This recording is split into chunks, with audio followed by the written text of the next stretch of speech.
തദ്ദേശ തെരഞ്ഞെടുപ്പിൽ എറണാകുളത്തെ 2020 കോട്ടകൾ തകർത്ത UDF. കുന്നത്തുനാടും മഴുവന്നൂരും കൈവിട്ടപ്പോൾ കിഴക്കമ്പലവും ഐക്കരനാടും 2020 നിലനിർത്തി. ബ്ലോക്ക് ജില്ലാ പഞ്ചായത്തുകളിലും 2020 തിരിച്ചടി നേരിട്ടു. കൊച്ചിൻ കോർപ്പറേഷനിൽ മത്സരിച്ച ഒരിടത്തുപോലും 2020ക്ക് നേട്ടമുണ്ടാക്കാനായില്ല. സ്വാധീന മേഖലകളിൽ തിരിച്ചടിയാണ് 2020 നേരിട്ടത്. വ്യക്തമായ ആധിപത്യത്തോടെ കിഴക്കമ്പലം, കുന്നത്തുനാട്, മഴുവന്നൂർ, ഐക്കരനാട് പഞ്ചായത്തുകൾ ഭരിച്ചിരുന്ന 2020ക്ക് ഇക്കുറി ഒപ്പം നിന്നത് ഐക്കരനാടും കിഴക്കമ്പലവും മാത്രം.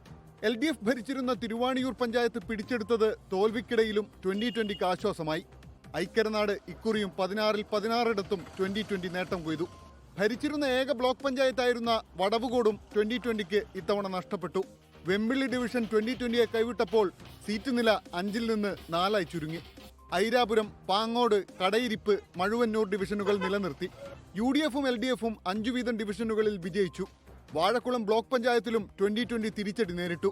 വെങ്ങോല, കിഴക്കമ്പലം, പൂക്കാട്ടുപടി ഡിവിഷനുകൾ 2020 നിലനിർത്തിയപ്പോൾ കയ്യിലുണ്ടായിരുന്ന ചേലക്കുളം ഡിവിഷൻ നഷ്ടമായി. UDF ആണ് ചേലക്കുളം ഡിവിഷനിൽ വിജയിച്ചത്. ജില്ലാ പഞ്ചായത്തിൽ വെങ്ങോല, കോലഞ്ചേരി ഡിവിഷനുകളും 2020ക്ക് നഷ്ടപ്പെട്ടു. തെരഞ്ഞെടുപ്പിന്റെ തലേ ദിവസം പണവും മദ്യവും ചാക്കിലാണ് വന്നത്.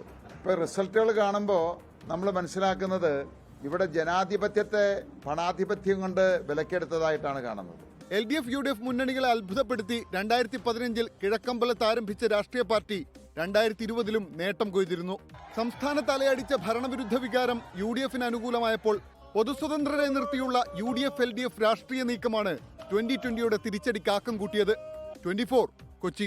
ലോകത്തെവിടെയായാലും ഏത് സമയത്തും 24 വാർത്തകളും ഓഗ്മെന്റഡ് റിയാലിറ്റി പാക്കേജുകളും എക്സ്പ്ലെയിനറുകളും വിശദമായി കാണാൻ ഞങ്ങളുടെ YouTube ചാനൽ നിങ്ങൾക്ക് സബ്സ്ക്രൈബ് ചെയ്യാം.